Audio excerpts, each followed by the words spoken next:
Welcome in, everybody. Welcome in all those sickos that want to bet on some spring football, all my degenerate gamblers, all my casual fans that want to sprinkle a little money on the game, whatever.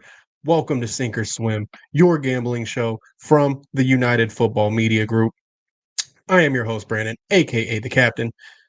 You know what it is if you've been watching the past couple weeks. Sink or Swim, we're doing it. Picking every game, 3 bets per game, spread, money line, over under. We did a good week last week. We swam a little bit. We got up to 7-5. The parlay is still just getting absolutely destroyed. I had a couple parlays that hit, but the one that I gave out publicly on here, of course, did not hit. So parlay record publicly 0-3. Personally, not the worst. So here we go. Up to 19, 15, and 2. Had a couple bad beats, in my opinion. Last week was a fun one. All the games went over, so that was cool to see. Don't know if that's going to be a trend yet, so still TBD on that. But let's get into it, man. Week 4, game 1. Once again, Showboats fans, turn the other way. Go ahead and skip ahead about 2 minutes, because if you watch the captain's log this week, it was a sad episode, depressing episode. I don't know how much good I could give you guys, and it's going to get a little worse here. So, Showboat's going to St. Louis to play in the Battle Dome. It's going to be rocking. You already know that. Home field advantage is real in St. Louis. Memphis getting 7 here.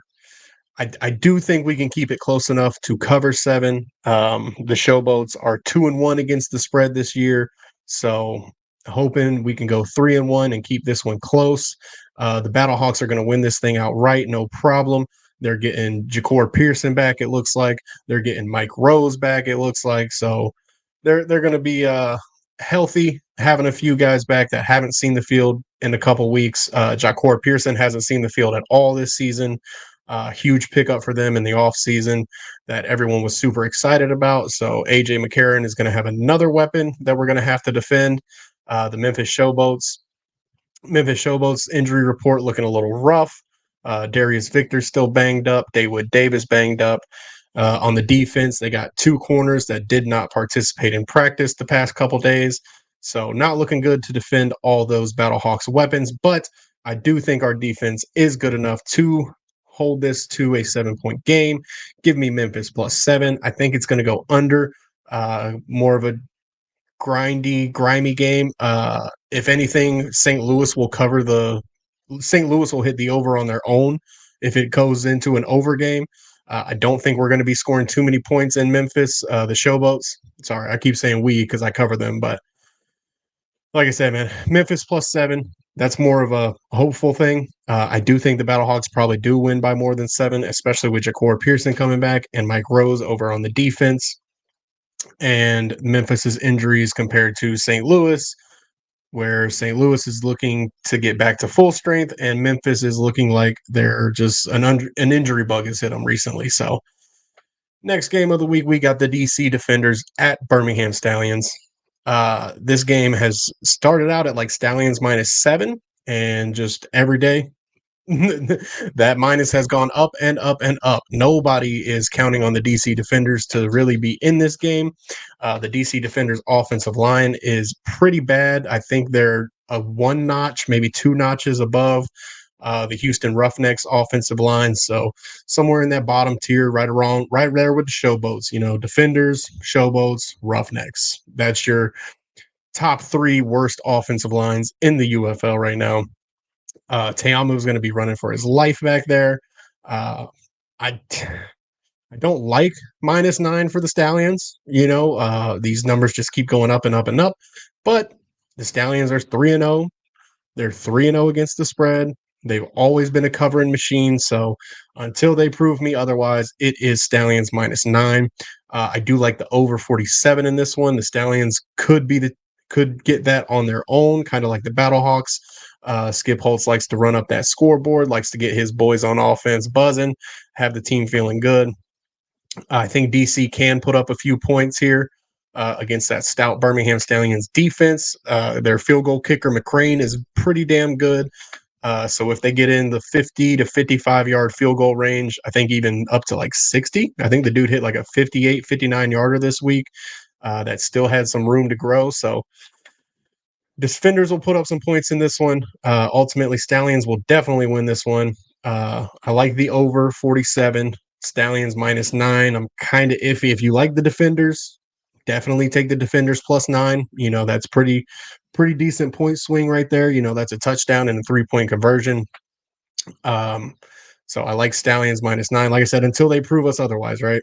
There's no reason to bet against the Stallions until we see a chink in that armor, and I don't think that's coming anytime soon. But moving on, Michigan Panthers at San Antonio Brahmas.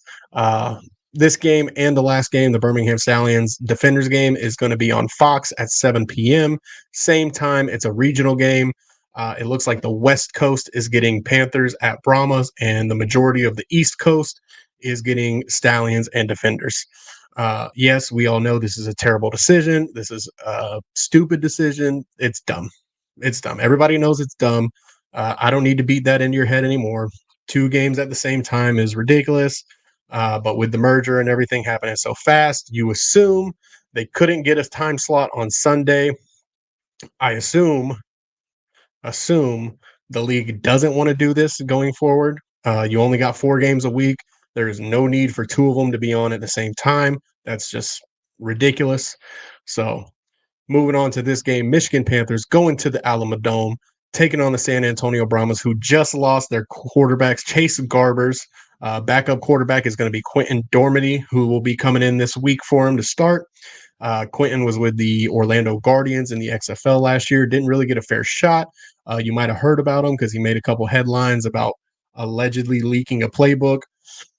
All that was proven to be false. People kind of drug Quentin's name through the mud. He really didn't get another chance after this little scandal. So a lot of Brahmas fans and Brahmas people thought that even our guy Brahma Bullpen Josh thought that Quentin Dormady would be the starter going into the season until it ended up being Chase Garbers winning the job. So I think Dormady isn't that big of a drop off from Garbers. But the thing is that Dormady does not have the chemistry with these pass catchers that Garbers has developed over the first 3 weeks. So it could look a little clunky coming out of the gate. I think the Brahmas offense is still going to be able to do some things. They're still going to be able to move up and down the field a little bit.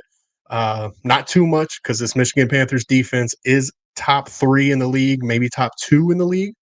It goes Birmingham Stallions and then Michigan Panthers, top 2. So I like the Panthers -1 in this one. I think the Brahmas might have fall off at this point, losing their quarterback. TBD going forward on the Brahmas, but for this week for sure, Michigan -1, under 41.5. Feels like, like I said, the Brahmas are without Chase Garbers, so the offense is not going to be clicking at full speed. Going to probably be a little clunky out the gates. They're probably going to lean on their run game a lot more, which is also a bit sketchy because it looks like Anthony McFarland, the Brahmas starting running back, might miss this game as well. He's been solid for him the first 3 weeks. Absolute stud. One of the best running backs in the league for sure. So Brahmas without him and without their starting quarterback, that offense is going to look ugly. But on the other side, the Panthers are also dealing with their own injuries. They got some offensive line injuries. They got a couple defensive injuries, I do believe. So I think the Panthers finally found something, though. They still have Jake Bates kicking 60-plus yard field goals, so they're always liable to get 3 points at damn near any time on offense as long as they get a decent return. Gritty game, under 41.5, probably like a final score of some like maybe Panthers 23, Brahmas 12. We might sweat this one a little bit, but I like the under on this one.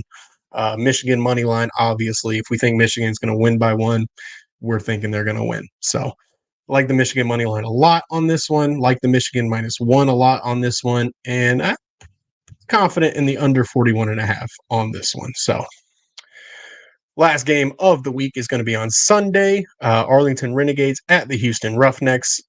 Second time the Houston Roughnecks will be playing at home. First time that stadium gets loud. That Rice Stadium got loud, even with only about 9,000 people, I think the reported attendance number was. So if they can get that 9,000, 10,000 again, it'll be a pretty pretty decent crowd noise. No kind of super home field advantage or nothing like that. The Houston Roughnecks are absolutely the worst team in the league. Like it's not even close. Like if there was a way to put the Renegades at like a 6 and maybe leave the Roughnecks for 7 and 8, that'd be cool. But obviously, that's not how power rankings work. So if we did a tier chart, the Roughnecks would be in a tier all of their own, and it'd be the worst tier. The Renegades lose close games. The Roughnecks look terrible at times. The Renegades look like they have momentum at times. They've got Luis Perez absolutely spinning it. Lindsey Scott Jr. looks like a stud. That offense moves up and down the field on teams. The Roughnecks' red zone defense is pretty solid. Their defense as a whole, the Roughnecks, is pretty solid, but I think the Renegades are going to be too much for them. That defense of the Roughnecks is going to be on the field way too long. They're going to get super tired. If there was a prop bet for Arlington Renegades to block a punt, I'd hammer that thing if you could find it. You know, whatever the odds are on that. The Houston Roughnecks have given up a blocked punt every single game this season. 3 blocked punts on the season, 3 games. 1, 2, 3. So expect a blocked punt from the Houston Roughnecks special teams, or expect a punt to be blocked by the Renegades special teams. I like the Renegades -3 here. That thing could probably get up to like -5, -6, and I'd probably still hammer the Renegades. Under 46.5. Renegades do have some games go over. I think they have 2 games that have gone over out of 3. Yeah, so the Renegades go over 66% of the time if you do quick math there, but the Roughnecks go under. So I like the under in this one. 46.5 seems a little bit too much.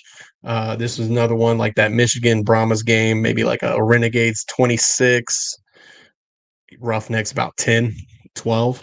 They kick about 4 field goals with JJ Molson, probably their best player right now. The Roughnecks do get Mark Thompson back this week, so that's huge, but I don't know how huge it is. I mean, when we saw last year the USFL, the Houston Gamblers, who was Mark Thompson's team, and if you don't know, the Gamblers turned into the Roughnecks. This ain't last year's Roughnecks XFL team. This is this year's UFL Roughnecks team that was the Houston Gamblers team of the USFL. So Mark Thompson, he missed 2 games last year in the USFL, still was able to put up 14 touchdowns rushing, still was able to be offensive player of the year. So he does provide a spark to that offense, but I don't think it's going to be enough this time to get it done.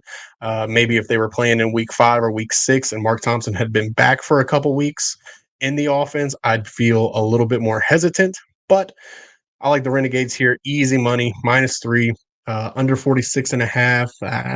The over and under, I'm never really feeling it because these games can go any way possible. Everybody had the under for the Panthers Roughnecks game.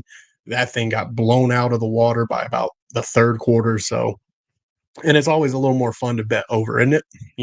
When you bet under, you're betting on bad football. You're betting on red zone turnovers. You're betting on missed field goals. You're betting on blocked punts, blocked field goals, insanity. So when you bet the over, that thing's in play all 4 quarters. You know what I'm saying? You're in the game all 4 quarters. That over could hit at any time. But like I said, on this one in particular, we're going under. We're going Renegades -3, Renegades on the money line. So take a look at the picks here for the week. Let me know at the end of this video if I'm going to sink or swim. Sink means I lose. Swim means I win. Let me know if you're tailing or fading. Let me know what your favorite picks are for the weekend. All that good stuff, man. And of course, we got to do it. We got to do it again. 4 weeks, 3 weeks now. We're 0-3 on the parlay. Not for lack of trying. Okay. It's been about 2 legs, 3 legs will hit out of 4. That last leg just always bites us right in the butt. So over on DraftKings right now, I'm looking at Birmingham Stallions money line, Renegades -3, Panthers -1. It looks like it already moved from the time I put our graphics together. So it's Panthers -1.5 on the DraftKings Sportsbook right now. So not too much of a difference. If you like the Panthers at -1, you probably like them at -1.5 or -2 anyway. So, like I said, Panthers -1.5, Renegades -3, Stallions on the money line. You just throw a Stallions money line into the parlay just to boost the odds a little bit because all they do is win. That bad boy pays out plus 338. So a $10 bet will net you $43.87. So hopefully that's the parlay that hits this week. Hopefully that's the one that makes us a lot of money.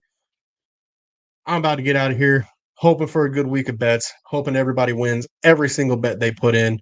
Hope we work these sports books for all the money they got. And I don't have a sign off for this yet, so go Boats.